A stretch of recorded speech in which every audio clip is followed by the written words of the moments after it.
Rong tawuh man. Hei. Ha ha. Hei hei. Ha ha. Hei hei. Oh. Hei.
Laraning paseban coba Bindara bengkang samudra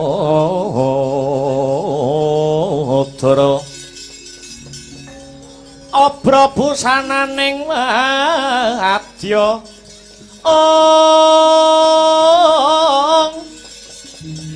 tetindhing praprawira Regyana Patih Sudira Didem kang sami sumewa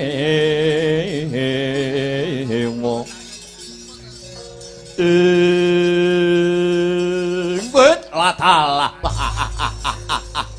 Paman Sengkuni ingkang sampun medal ing Jawi kula satriya Banjarjuna pun dursasa hanyadong warati Paman Sengkuni ingkang sampun medal ing Jaba kula Dursasana nyadong marta Paman Sengkunar ingkang sampun medal ing latar Dursasana nyadong kabar kados pundi ingkang dipun rembug wonten setinggil negari Ngamarta sak samunipun Paman Bati Harya Sengkuni sampun kepareng rawuh sarimbit kalian Kakang Prabu Baladewa kang sarta bapa panembaning Saka Lima Pandhita Dursasana nyadong dawuh Paman Dalah kados pundi Kados pundi kabaripun pacewakan kula pun dulma gati nyadong kabar kados pundi kabaripun wonten pendhapi ageng negari Ngamarta kados pundi Cengkuni kados pundi kabaripun kula satriya tirta tinalang pun karta marmanca madhong dawuh Paman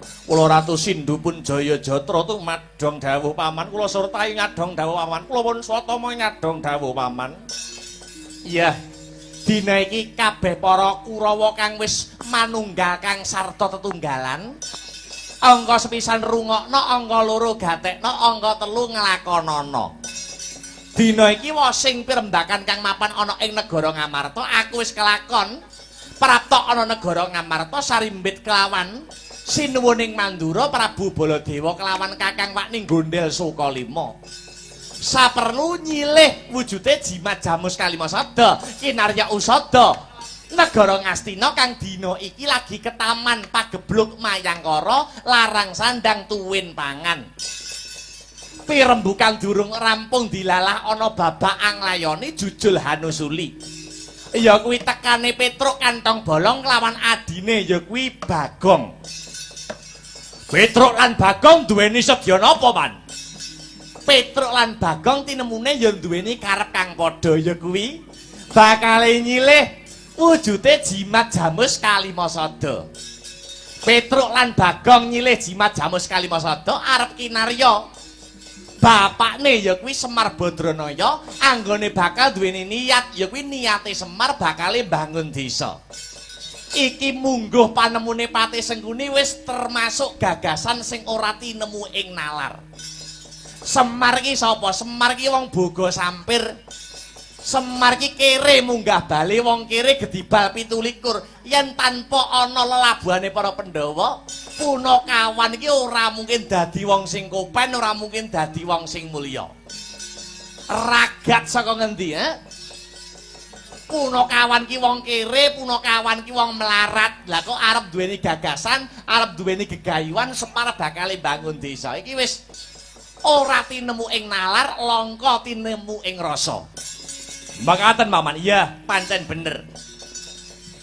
Tegese kang mangkono Dursasana, Petruk Kantong Bolong, kang sarta Bagong dadi pepalang anggone bakal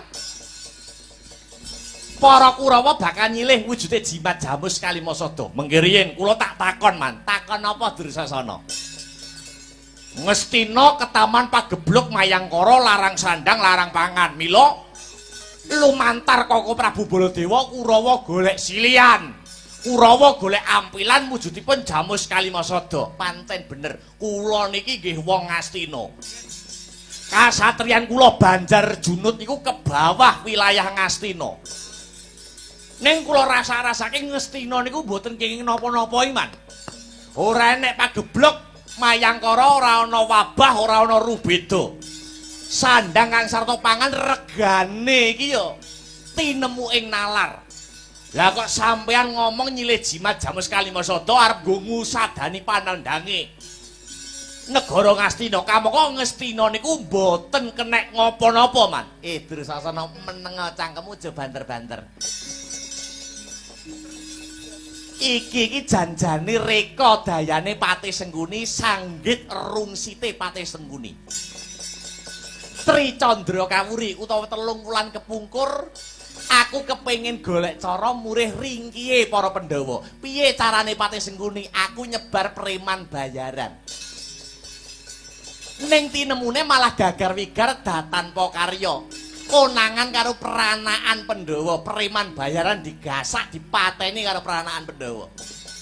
Pandhawa yen kepengin mati, Pandhawa yen kepengin ringkih, ndak kenek dicara kasar. Carane Patih Sengguni ngerangkul wong-wong sing dipercaya karo Pandhawa. Lah, wong mau sapa? Ya kuwi ora ana liya Nalendra Mandura Prabu Baladewa. Pandhawa ki yen karo Prabu Baladewa wis percaya nganti mbalung sungsum. Mula janjane arep nyilih ampilan Jimat Jamus Kalimasada ki ora kok kanggo nambani Ngastina ora. Ning apa? Jimat Jamus Kalimasada yen wis diwenehke karo Prabu Baladewa, njut digawa ning Ngastina tegese Pandhawa wis kelangan kawibawan. Merga Jimat Jamus Kalimasada kuwi lambange kawibawan negara Ngamarta. Mujudake prasimbol kawibawane negara Ngamarta, kawibawane para Pandhawa. Yen Kalimasada ilang tegese Ngamarta kang sarta para Pandhawane wis kelangan dasare negara. Dadi nyilih Kalimasada ki ndak kanggo nambani wong-wong negara Ngastina ora, ning kanggo apa? Golek ringke para Pandhawa kanthi pancatan ngerangkul wong sing dipercaya Pandhawa ya kuwi Nalendra Mandura Prabu Baladewa. Weh, adalah. Bola-bali wong lecet iki ora kaya Sengguni. Bola-bali wong nek ora ngapusi jenengan niku sedina nek mboten ngapusi lambe jenengan apa mboten gudiken to, Man. Kok iso wae golek cara.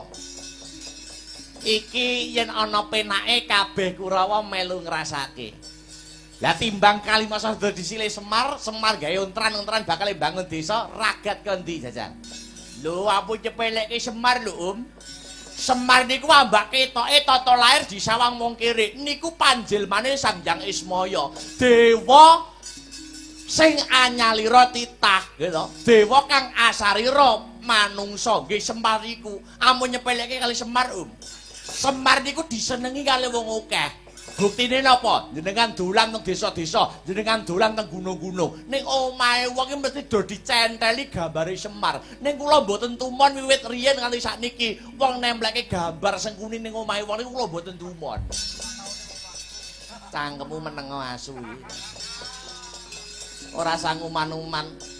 Pamane padake Semar ora level ya. Ora level lah nyatane Purwodadi kutane sing dadi bukti lan kenyataane, Wong niku luwih seneng Semar timbang Sengguni. Nggih napa nggih? Lho niku bola kula kabeh sak sombron niku cangkemmu iki. Wis ndak sambas ngono. Satama kula wonten dawuh muga-muga antuk pengasih saka Gusti Kang Maha Asih. Dina iki kirapna Wadyabala Kurawa nutuka Bendhe Beri minangka tandha budale Wadyabala. Petruk dadi pepalang, Petruk Bagong dadi alangan nggone para Kurawa golek ringkihe para Pandhawa kanthi cara Petruk lan Bagong madha karep arep nyilih Jimat Jamus Kalimasada. Mula Kurawa disawegakne pisan dandan kaping pindho mlumpuk kaping 3 kabodolake. Budalan kaya padatan Satawa lho niki amit madal pasilan pawan. Kumrekang bala lumares budaling pro wadya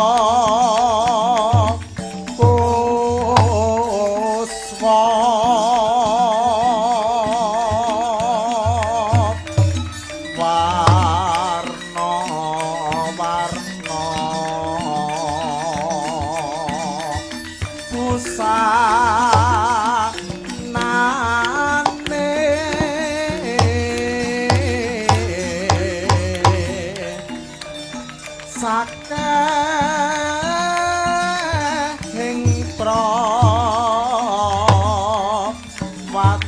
Hei,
Yo, maju. Nah. Yo.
Hey!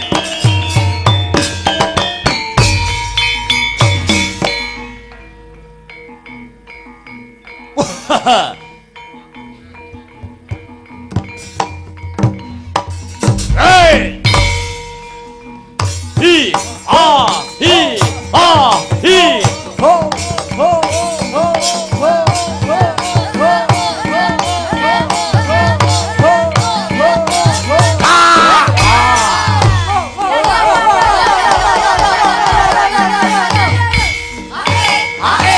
Hey! Hey!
Becah.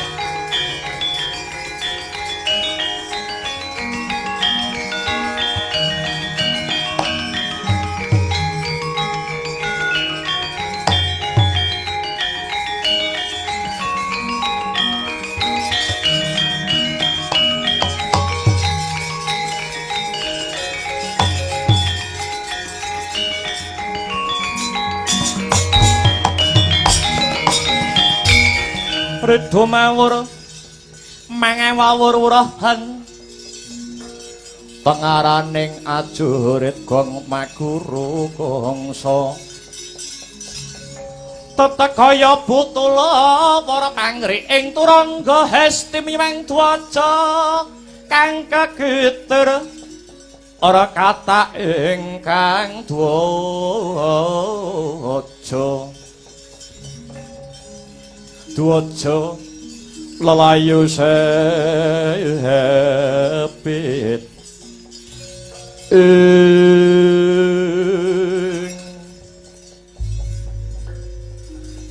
Dik Bagong piye Truk sajake iki mengko kriwikan dadi grojokan gojekan dadi tangisan maknane piye Truk kae sawangen Gong ana gendera ku mlebet ing akasa kae gendera warnane abang ana gambare ndas Banaspati kae cetha ngeglo tanpa warana kae wadyabala saka negara Ngastina ilahane iya ki Truk lah kae arep donya ngendi ya Truk arep mrene goleki sapa ayo goleki aku masalahe apa ngono lho kok iso ngono iki sajake ora narimakake ana setinggil negara Ngamarta sinuwun Mandura nalika tak uman-uman satemah kongkonan Kurawa arep ngeroyok aku iki kepiye ya Gong apane piye to arep sektiya kaya ngapa yen wong siji musuh wong pirang-pirang iki mengko mesti bakale aku kentekan tenaga wekasane ora wurunga iki mengko mesti bakale Petruk bakal tumekaning pati. Yen aku mati piye ya, Gong? Dikubur no. Modine ya wis siap kok. Kowe iki mbok goleki solusi ngono lho kok. Lah nyatane ya arep piye nek ora ning ngono, Gong. Tanggunganku iki isih akeh. Ngene iki aku malih kelingan karo wong Kendali Sada sing jenenge si Anoman. Biyen Anoman tau kandha karo aku, Truk. Besok yen aku mulya aja kuwatir. Aku ora bakal lali karo sing dadi lelabuhanmu. Ayo.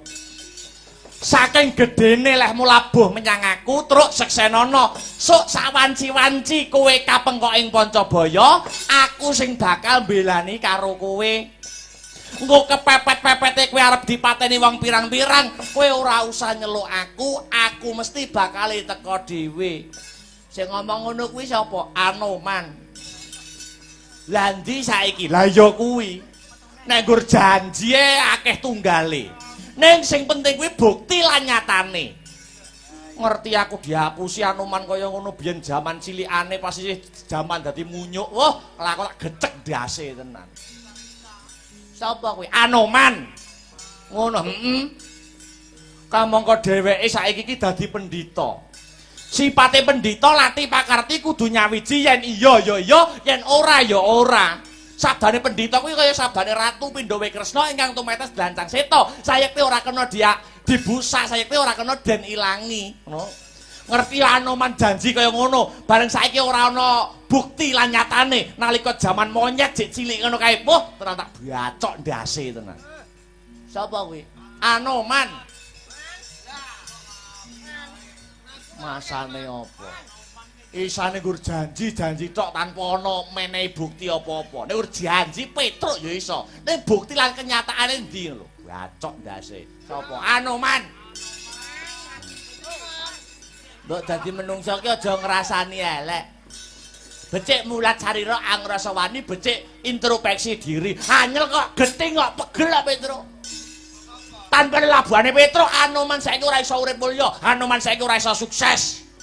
Iso nek nggur janji sane nggur nyangkem tok bacok ndase. Sapa kuwi? Anoman.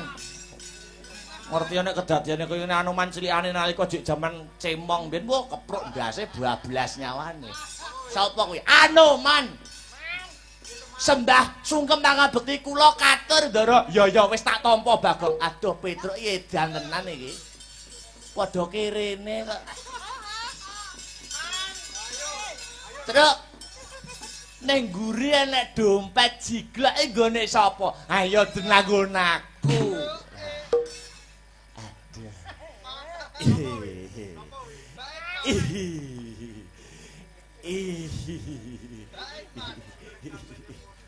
Pun dangu ndara.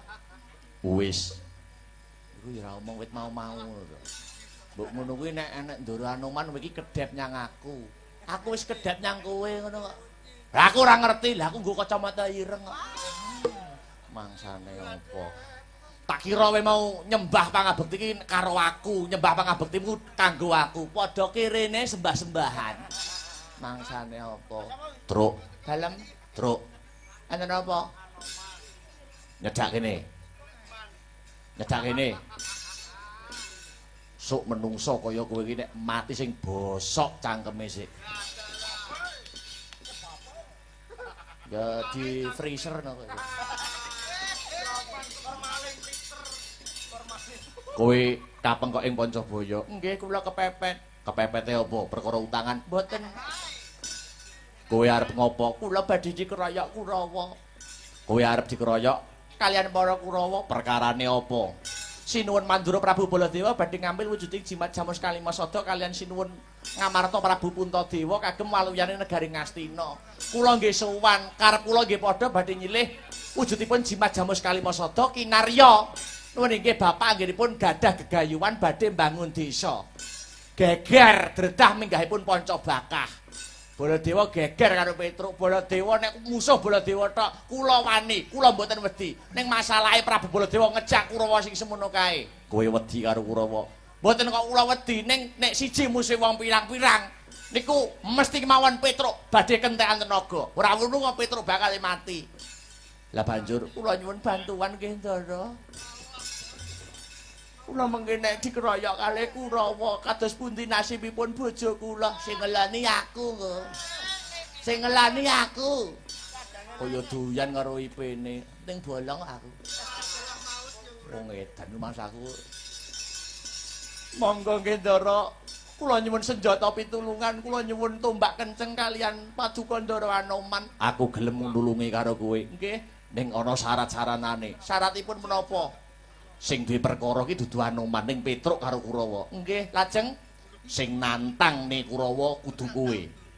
Terus pundi? Sing nantang Kurawa kudu kowe. Mengko nek wis wayahe perang sing nandangi ben Anoman.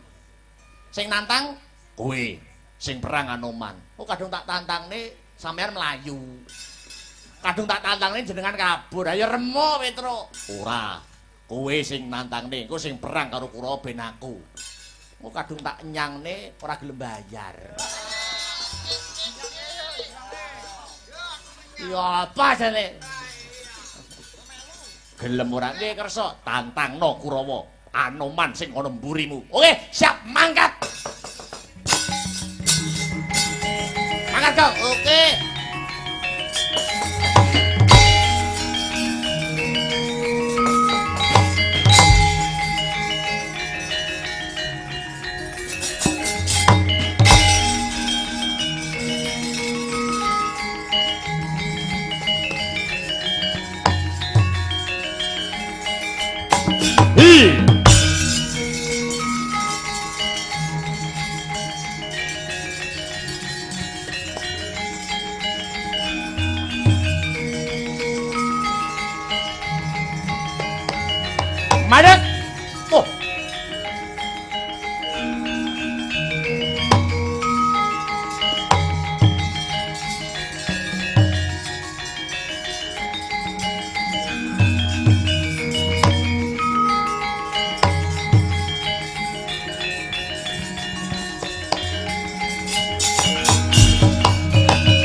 Sigra jancut gumregut ngembat watang ora basa mungsu tangkep jojo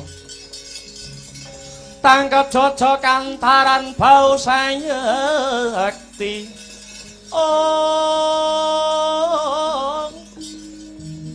Tingalena prapeng lampus sirna madyaning palugun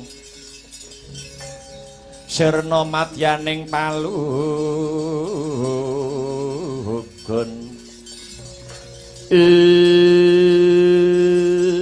iki sing tak goleki Petruk kantong bolong kowe Surtayu ora pangling karo aku ya ora pangling wae kowe sing wani gunem-gunemi nguman-ngumani Sinuwun Mandura Prabu Baladewa ana setinggil negara Ngamarta ing ngatasé kowe wong kere ngatasé kowe mlarat ninggal ing reh Katrapsilan ninggal ing reh Tatakrama ninggal ing reh Subasita miyang Yudanegara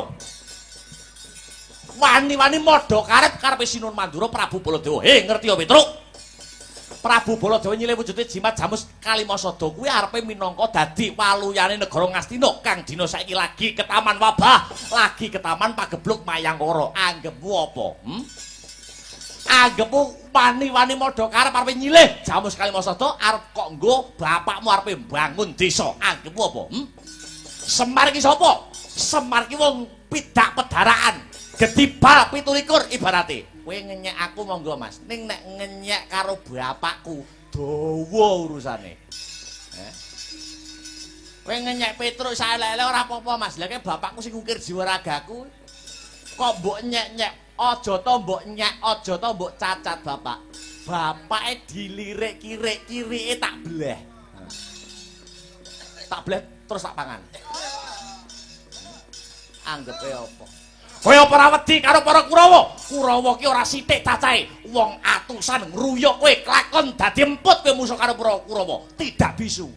Anggepe apa? Tidak bisa. Apa wis dilehno? Ket biyen ya kuwi. Rumangsamu apa? Siji pesti loro jodoh telu wahyu papat derajat pangkat 5 donya wis kaasta dening Gusti kang murbeng dumadi. Petruk ora bakal mati. Ana tetembungan kowe ngerti kewan cacing wis didak molet apa neh Petruk kantong bolong kowe ora wedi kencan tenaga musuh karo para Kurawa sing semenake ora bakal wedi saiki ora wedi sesuk apa dene apa pati uripe menungsa cekel karo Surtayu Petruk ora bakal wedi penyebabe kowe ora wedi ki apa bengi iki lakone dudu matine Petruk paham ora kowe Petruk ora bakal mati wis tak dadi niate Petruk kantong bolong wajah itu fisabilillah wa angwalikum wa angfusikum ngerti ora artine kowe ngerti ndak artine ora ngerti wae Petruk murite Mudin Sombron iki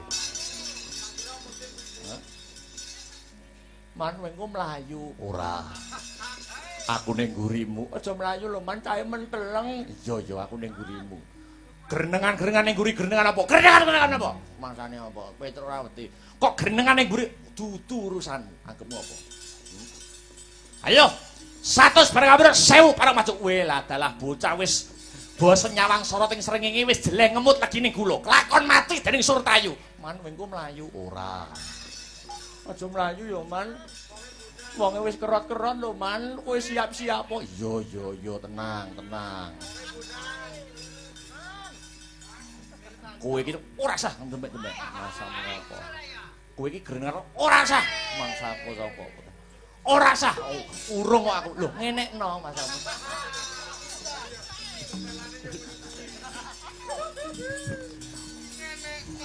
Kelakon tebah dan kamu melengsati kamu jotakon dosa ketiban tangane Anuman leang nyawamu. Mudyar wis Surtayu. Yo!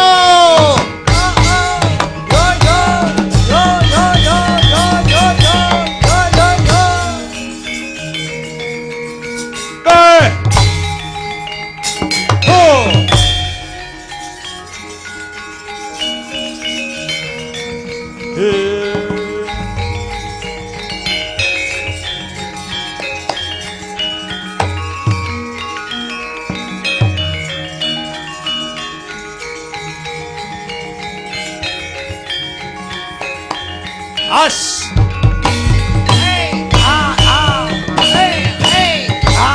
Oh.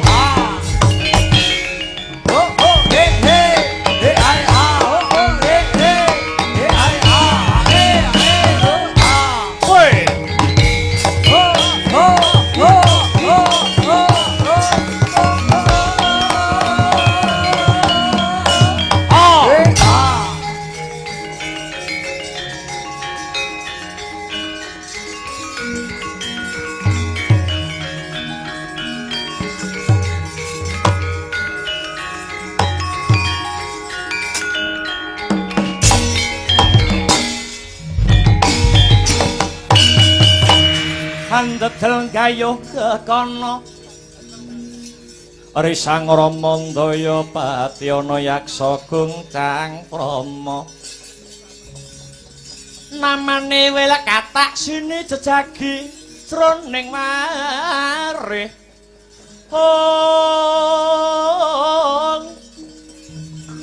Mbadha kulam tanpa tuwa mina-mina Drajaladri mila gugu saben ari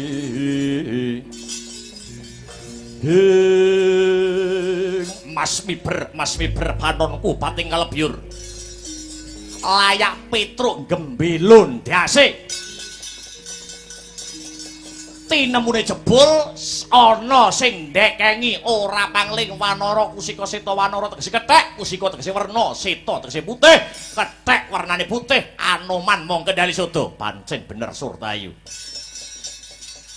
kowe ora usah melu-melu celeng boloten kebo latangen yen kepengin isih dawa umurmu hayuh mundura kukuten barisanmu ora usah goleki Petruk Anoman sing dadi musuhmu. Pernah apa karo Petruk? Dudu sanak, dudu kadang yen mati melu kelangan. Kukuten barisanmu. Yen ora kepengin jengkelang kuandamu dadi pakan gagak sing dadi batangmu. Etan-etanan kowe Anoman. Kowe pendhita kempong perot jambul uwanen mlakumu ora jejeg yen wis ora tinuwak kanggo teken. Lah kok arepe ngadepi para Kurawa sing semene mbani. Apa serep sing dadi nyawamu? Surtayu, ana paran. Kowe ngancam ngincim ngeden-ngedeni Anoman mbok kroyok. Saiki diwalik pitakone. Diwalik piye? Kurawa iso ngalahne Anoman iki dalange sapa? Tanggapane ning ndi? Bayarane pira? Ndi tak pengen rondoki ya apa? Hah? Iya kuwi. Lah iya, kowe ngerti ora Ratu Sekti Mandraguna pilih tanding sajroning ayuda jenenge Prabu Dasamuka. Ratu negara Ngalengka diraja biyen. Iya, kae Ratu Sekti Mandraguna. Tinatah mendat jinara menter pinaku bendal binedil jundil sing mateni sapa? Wong sing ning ngarep iki Anoman ya Senggono. Kowe aja ngeden-ngedeni aku to, Man. Aku malah kendho ngene iki. Aku ora ngeden-ngedeni ning wanti-wanti karo Surtayu. Ora bakal mundur, sumpahing prajurit ora bakal mundur yen durung dadi gotongan. Bagus. Wani arep Surtayu entek wedine karewanine. Yo. Gedhemu cilik dhuwurmu ndek kupat kapitu buntute ula tapangin kejero ke manuk beranjangan. Yen pancen pendhita sekti tanpa aji teguh, tanpa meguru, wateken aji copo mantramu. Wateken aji copo mantramu tumpang sutepiat tatameng sati kamu jotakon dosa.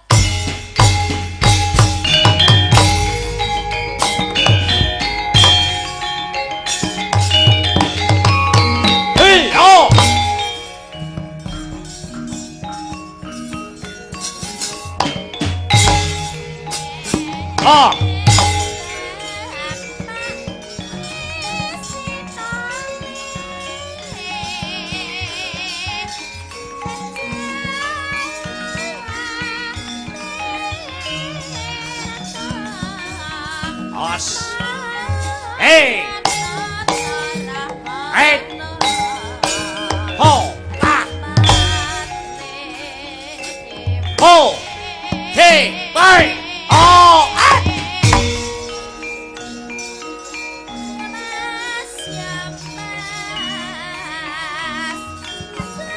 Hey. Hey. Wah. Oh. Hey. Hey, oh, oh, hey, ah, hey, wah, hey, wah, hey, oh.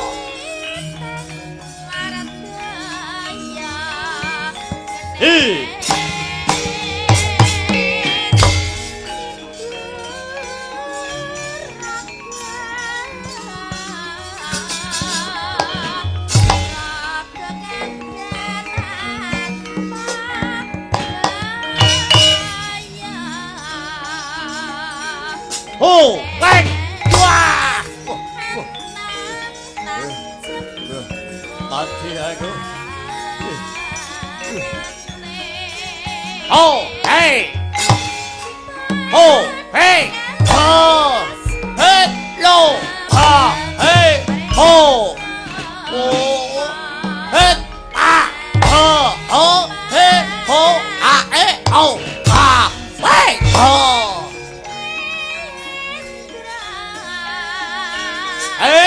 Pas. Oh, jebol diamu anoman. No. Waya. Oh.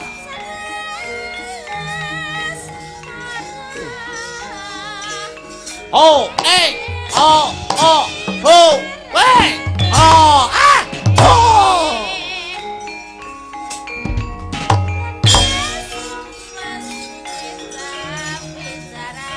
Ah.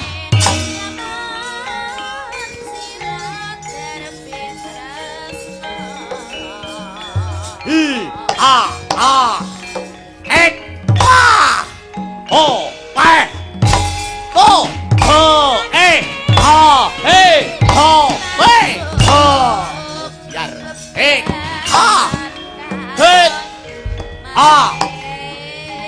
lo, os, oh.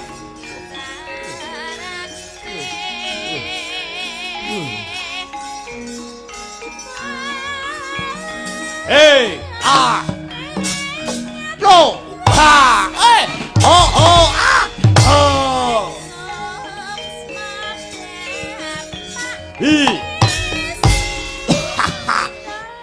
Ha.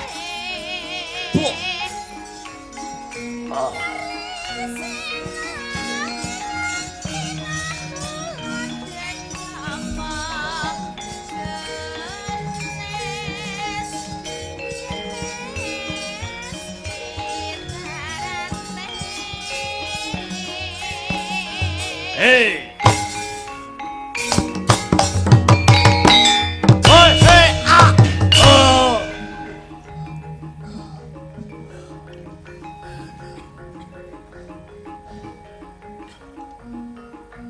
Ash!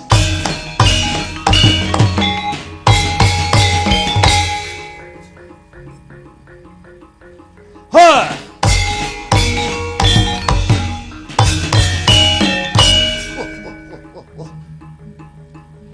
Hey! Hey! Hey! What? Wah! Hey! Hey! Wah!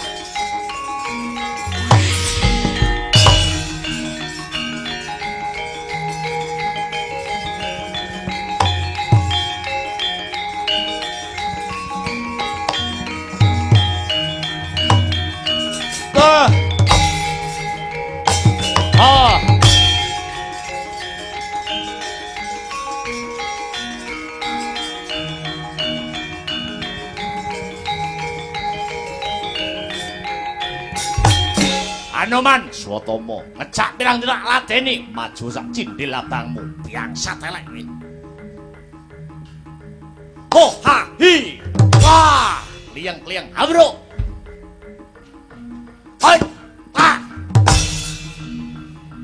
hi wah ho ho hot wah lok ngomong.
Ho.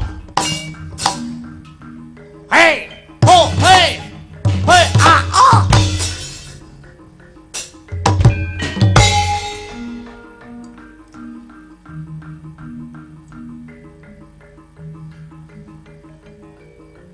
Ho. Hey, ah. Hey. Pat. Wah. Ayo. Ho. Ho. Hey.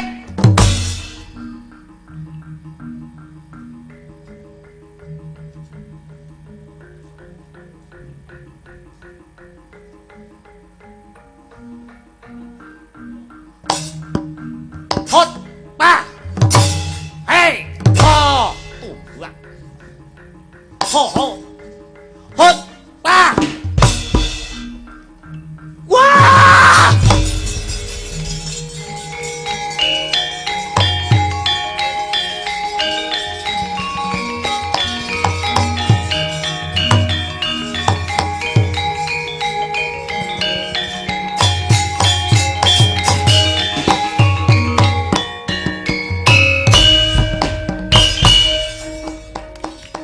Rananggana sontan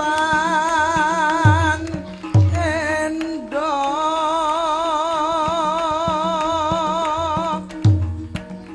den palangi petan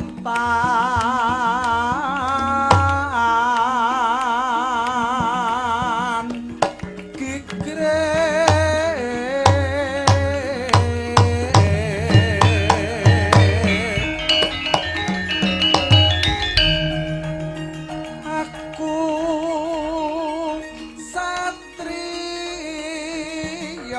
Dikdaya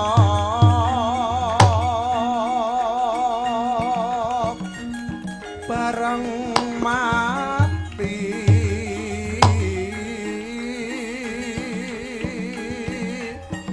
tak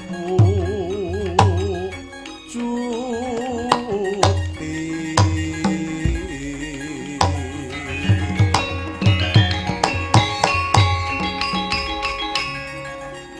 Setiaku jroning ati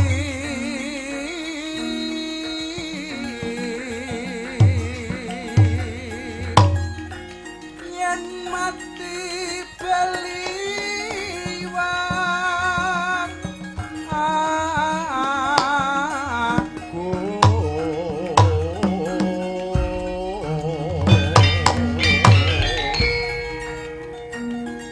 awit sun labuh bangsa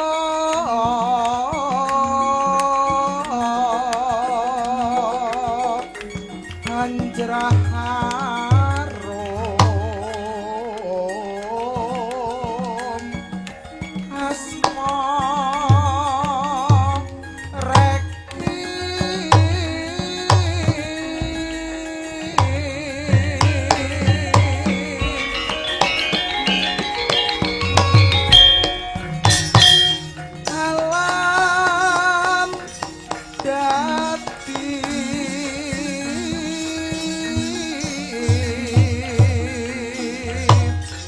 saksi semprawira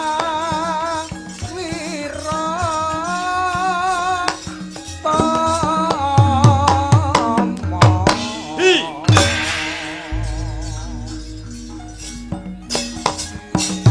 ah ho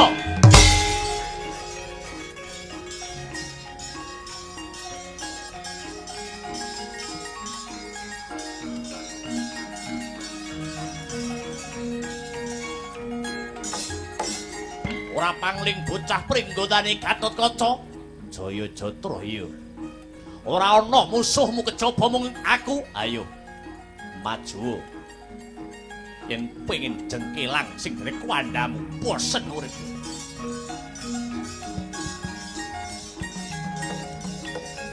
hey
O no ot I o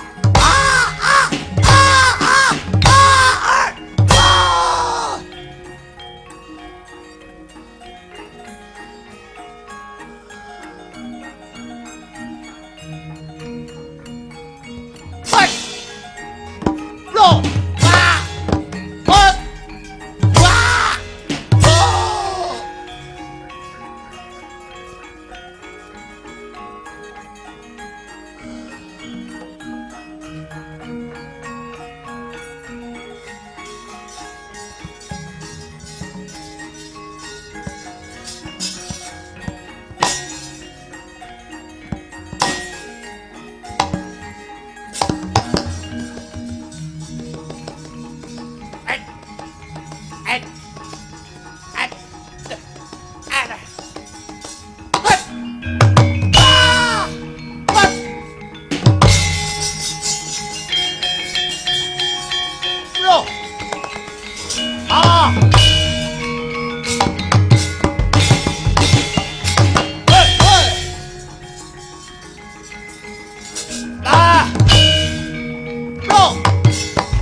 Amuk Sarawata Jayamrata gerbuten aku.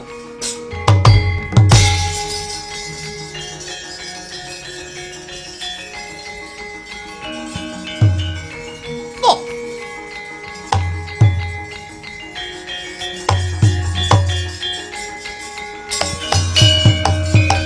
Tribala Dewa Narapati duwe Nareswara Kresna. Kalangkunging tresnane marang Dyah Panon Jinawi.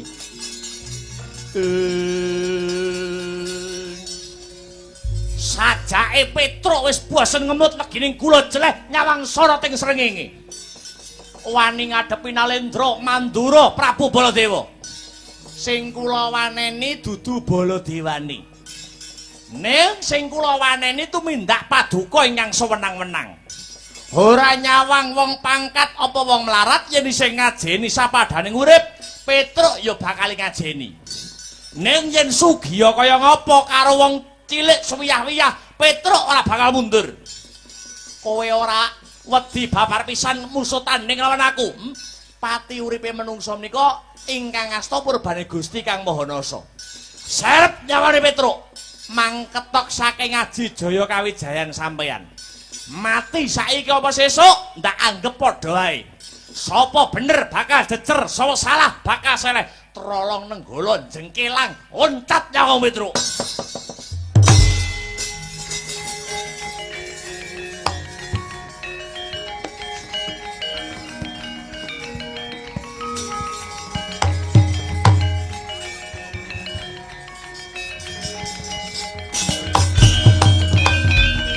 Sida mateni Petruk apa ora? Bajiret iki nenggal aku nek ndi ya? Mau ketok tak cangking iki. Alah wis genah ceblok ning dalan iki mon. Ora ana nenggala tak tokne lugara sing bakal ngilangi nyawamu Petruk.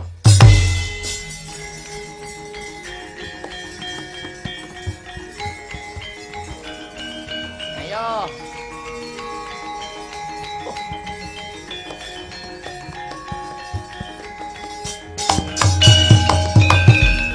Iki arep gelut kok malah rebyek dhewe. Lugaraku ya ilang ya. Iki jane sing nyolong sapa? Alah wis genah nenggala karo lugaramu colong anakmu didol sak payu-payune kowe. Ketrawasan Baladewa kewirangan.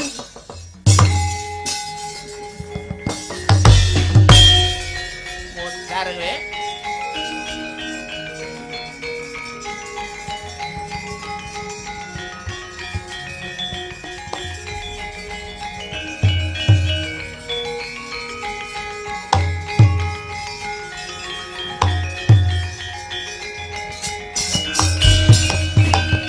Bima wang-wang kunta kumpul patang gedhe sayang gongkara Gadani Rama Batmabit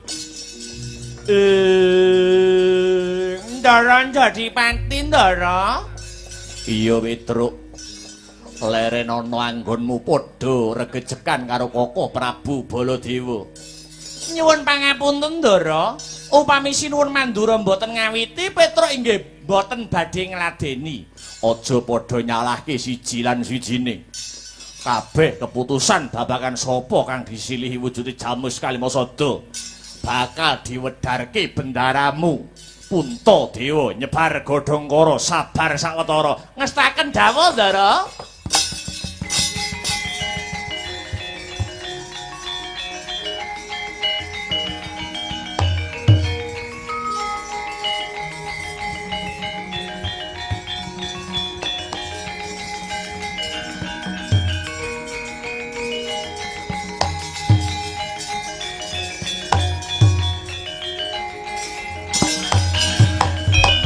Kados pundi cethanipun Ndara? Ndara sinuwun Prabu Puntadewa, Petruk sakbubare panjenengan ingsun tapa brata maladihening mring Gusti Kang Maha Nasa ana wangsit kang ndak tampa wangsit mau awujud pitukon utawa syarat. Maknanipun kados pundi lho sinuwun? Ora ngemungake kuwi lan Koko Prabu Baladewa. Sapa wae bakal tak silihi wujude jimat Jamus Kalimasada lamun to bisa mujuti syarat ya kuwi wujude kembang kang aran Sekar Jatiwasesa. Sekar Jatiwasesa kapara nyata Petruk niki menawi mekaten kalilan kula nyuwun pamit badhe wangsul wonten Karangadempel saperlu matur dhateng Rama Semar babagan syarat wujuding kembang Jatiwasesa menika sinuwun. Iya sing ati-ati sing dadi lakumu Petruk.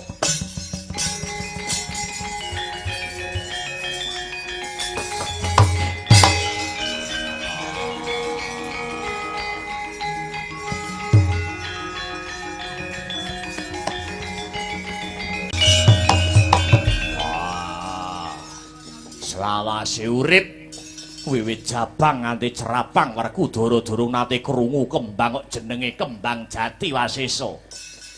Nyatane wangsit sing tak tampa mangkono Yayi. Wis ayo enggal bali ana praja. Sapa wae kang bisa mujuti kembang Jatiwasesa muga bisa andayani katentreman tumrap negara Ngamarta. Sarta dadi pancatan timbule Yayi Janaka kang sawetara suwe murca saka Ngamarta ngestoke dawuh mbarep kakangku.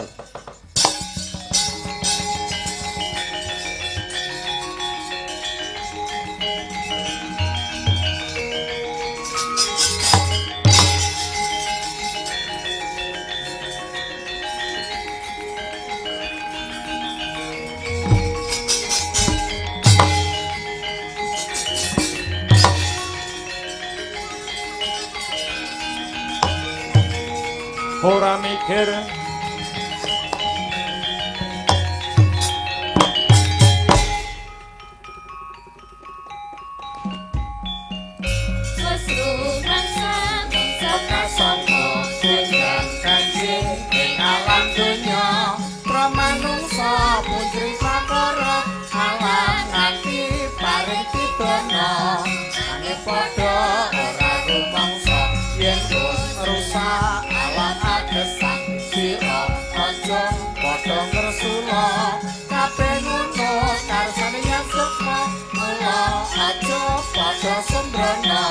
supaya datang aku citra.